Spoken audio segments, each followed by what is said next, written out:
How to buy bonds on eToro. So if you don't have an eToro account, you will need to sign up for one. This involves providing necessary information, completing the verification process, etc. Then log into your account. Then you have to look for the instruments or markets section. Use the search bar to look for the specific bonds you are interested in. Click on the bond.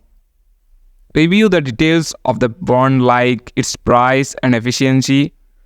Then specify the quantity of the bonds you want to buy. Confirm your order and if necessary enter the trading password or complete any additional security steps. That's it. Thank you for watching.